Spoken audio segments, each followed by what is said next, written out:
इंतखाबात से पहले बड़ी सियासी जमातों के लोग आपस में लीडर्स बातें करते हैं और इलेक्शन की स्ट्रेटजी क्या होती है उसके ऊपर गौर खौज करते हैं।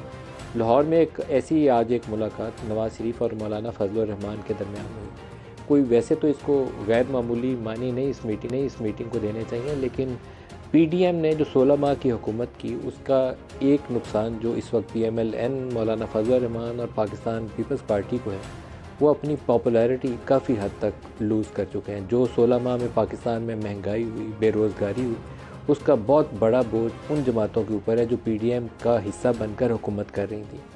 शहबाज शरीफ वज़ारत उज़्मा पर थे तो सबसे ज़्यादा बोझ पीएमएलएन के ऊपर है। इमरान खान ने शायद सबसे बड़ी अपने पॉलिटिकल कैरियर की जो मिस्टेक की वो 9 मई किया।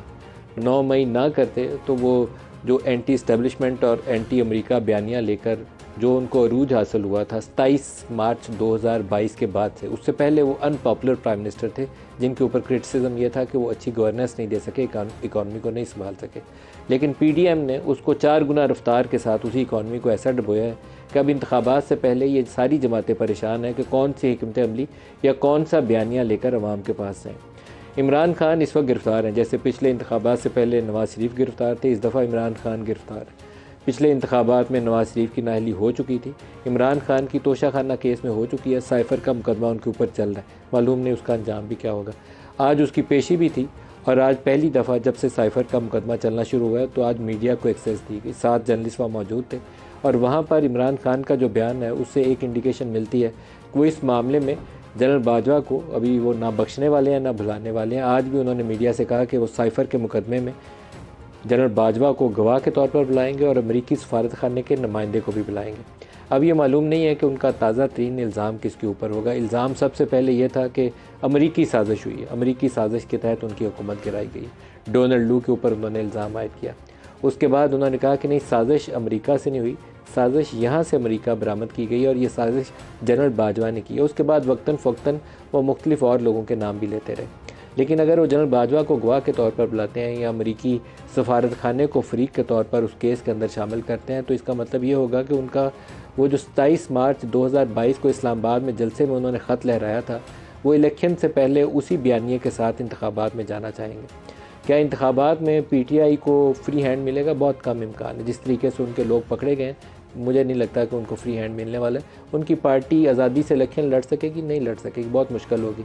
वैसे ही सूरत हाल होगी और उससे ज़्यादा 10 गुना सख्ती होगी जितनी पीएमएलएन में पिछले 2018 के इंतखाबात में पीएमएलएन ने जिसका सामना किया था। एंड रिज़ल्ट क्या होगा? अब नवाज़ शरीफ और मौलाना फजल रहमान की मुलाकात के ऊपर अगर दोबारा आ जाए, नवाज़ शरीफ को इस वक्त इस्टेब्लिशमेंट का पसंदीदा घोड़ा करार दिया जाता है। अगर नवाज़ शरीफ फ़र्ज़ कर लेते हैं कि वो इंतखाबात में बरतरी हासिल कर लेते हैं या एक कोलिशन की शक्ल में हुकूमत बना भी लेते हैं तो एक ऐसी हुकूमत बनेगी जो पॉपुलर तो नहीं होगी लेकिन नंबर्स उनके पूरे हो जाएंगे। तो क्या इससे पाकिस्तान के मसाइल हल करने में मदद मिलेगी? ये एक बहुत बड़ा सवालिया निशान है। नवाज़ शरीफ जब तक पीडीएम की हुकूमत नहीं आई थी तब तक पंजाब के अंदर वो पॉपुलर थे। जितने बाई इलेक्शंस होते थे 27 मार्च 2022 से पहले अगर पंजाब में 13 या 14 इंतखाबात हुए, बाई इलेक्शंस हुए, तो उसमें से एक सियालकोट की एमपीए की सीट थी जो पीटीआई जीत पाई। बाकी सब नशिस्तों के ऊपर पीएमएलएन ने कामयाबी हासिल की थी।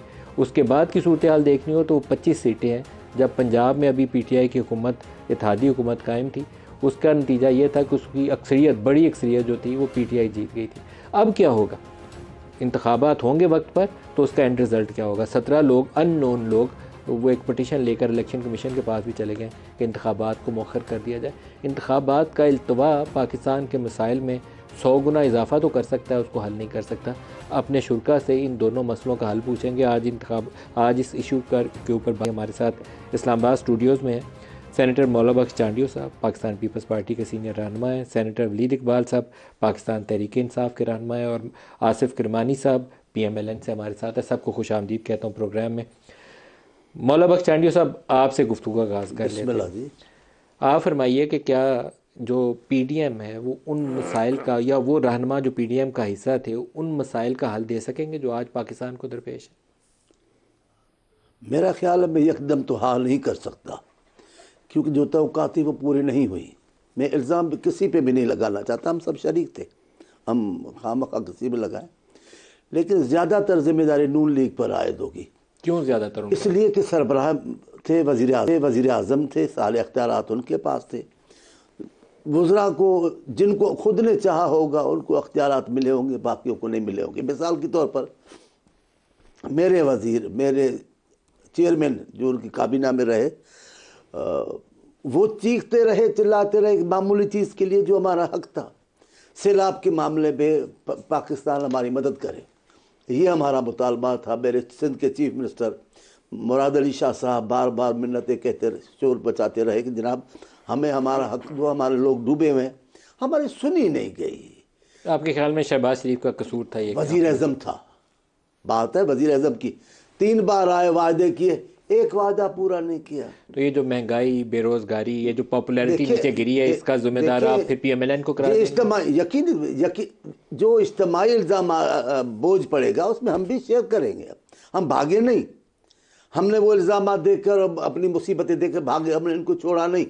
हमने कहा ये हमारा दस्तूर नहीं, लेकिन ये तो हमारा हक है कि जो हमारे लोगों के मसाइल है वो तो हल करें। अब वज़ीर आज़म है, लेकिन नदीम साहब एक बात बताता हूँ, बखुदा मेरे दिल की बात है, मैं मियाँ साहब का ये कारनामा मानने को तैयार हूँ कि उन्होंने इधर उधर भगदड़ बचने वाले उसको हुजूम को एक सियासी पार्टी बना दिया नून लीग। ये तो ठीक, क्योंकि मुस्लिम लीग कभी सियासी पार्टी रही नहीं। ये किसने बनाया? नवाज शरीफ साहब ने। मैं तो अभी शहबाज शरीफ की हुकूमत का सवाल पूछा था। नहीं, मैं अपने दिल की जो बात कर रहा था। लेकिन एक बात मेरे दिल में बैठी हुई है, ये इलाकाई सोच की पार्टी है, इसमें दूसरे इलाके के लिए बेहतरी होगी ही नहीं। आपका ख्याल है पंजाब की सोच की पार्टी? यकीनी तौर पे आप देखिए, सिंध में से अब्दुल हकीम बलोच साहब बड़े शाइस्ता इंसान थे, हमारे इन्हीं के थे, वो उन्होंने वजीर भी बनाया, वो भाग के उन्होंने जान बचाई। जनरल अब्दुल कादिर साहब कितने शाइस्ता इंसान थे, कितने बहादुर आदमी। एक बार तो मैंने उनको टोका, मैंने कहा आप इतनी नाच नाच के हाथ बुलंद करके हिमायत कर रहे हैं मियाँ साहब की। उन्होंने वो तौबा करके भागे, और उन सब की राय है कि छोटे सूबे सिंध बलूचिस्तान के लोगों की नून लीग में कोई जगह नहीं बनती। वलीद इकबाल साहब, इंतखाबात से पहले ये PDM के अंदर भी एक खलफशार है। अब पीपल्स पार्टी की आपने पूरी कहानी सुनी है, वो सारा इल्ज़ाम देते हैं PMLN के ऊपर, शहबाज शरीफ के, जो कुछ भी सूरत हाल है। लेकिन इस वक्त उन सारों को एक चैलेंज का सामना है।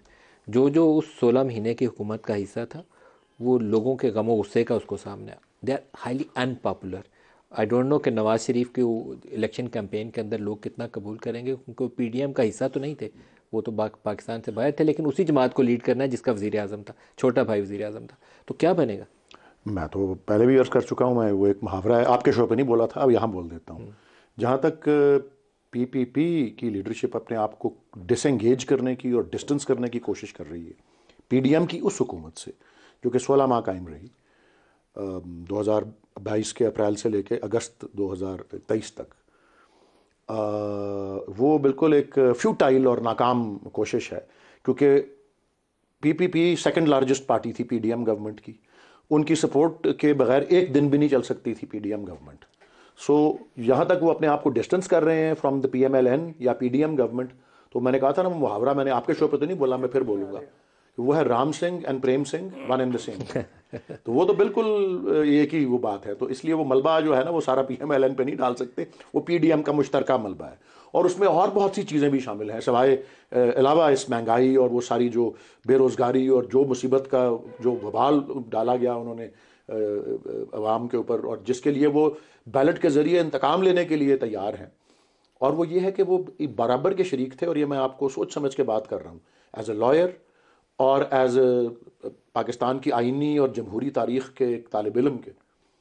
और वो ये है कि वो जितनी आइन शिकनी भी उस दौरान हुई, आइन की जो मुकर्रर करदा हदूद के अंदर सूबाई असम्बलियों के इलेक्शन होने थे, जिस तरह सुप्रीम कोर्ट की नाफरमानी होती रही, जिस तरह असम्बली के ज़रिए करारदादें पास होती रहीं, जिस तरह असम्बली के ज़रिए सुप्रीम कोर्ट में जाके ये जी वो करारदाद पास हो गई है, पैसे नहीं है इलेक्शन कराने के पंजाब के, हमारे पास सिक्योरिटी देने के लिए जो है वो अफरादी कुव्वत नहीं है, ये सारी चीज़ का ये हिस्सा थे। ये एक मईशत के अलावा पाकिस्तान की जमहूरी और आइनी तारीख़ की जितनी डिससर्विस इन्होंने मिलकर की है, और मैं समझता हूँ आज भी ये अपने लिए इन्होंने गड़ा खोदा है ये।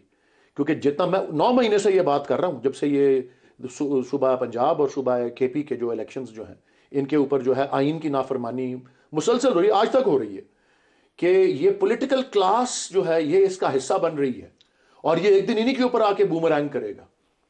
क्योंकि जब पॉलिटिकल क्लास जो है अपना आइन से तजावज़ करती है और एक मिसाल कायम करती है, जो कि केपी और पंजाब की असम्बलियों के जो मुकर्ररा मुद्दत में इलेक्शन के ना होने से और सुप्रीम कोर्ट को डिफाई करने से है, वो मिसाल फिर इस्तेमाल आगे भी होगी और इनके नुकसान के ऊपर भी होगी, ये मैं समझता हूँ। जो आज इन्होंने इनराफ किया, कल इन्हीं के खिलाफ इस्तेमाल बिल्कुल होगा। जी, बिल्कुल बिल्कुल।